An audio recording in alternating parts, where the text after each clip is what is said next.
Hi, I'm Dr. Robert Mather, and today I'm going to talk about the proximity effect of attraction. And so, the proximity effect is a social psychological phenomenon where people end up liking others more when they're around them more often.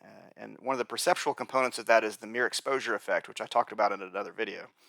But with the proximity effect, a great illustration of this was an example of an early study done by Leon Festinger. So Festinger was the cognitive dissonance guy.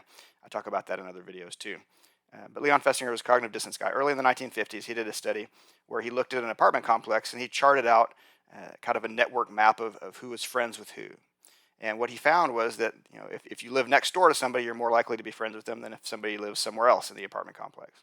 If you live on the same floor as them, they're more likely to be friends with you than if they live somewhere else on the complex. So the closer they were to you, the more likely they were to be friends. And this played out across the entire apartment complex, except for one other factor that was kind of moderated this, and that was functional distance.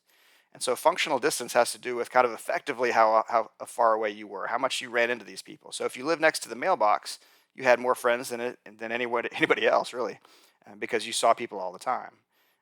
If you can see that in anything like in a classroom, right? If you're the only person with a stapler on a day that the papers do, you've got a functional distance where you might be more likely to become friends with somebody across the room because of the stapler effect. So anyway, so the proximity effect is a social psychological phenomenon that helps to govern attraction. Thank you very much for listening and watching my video.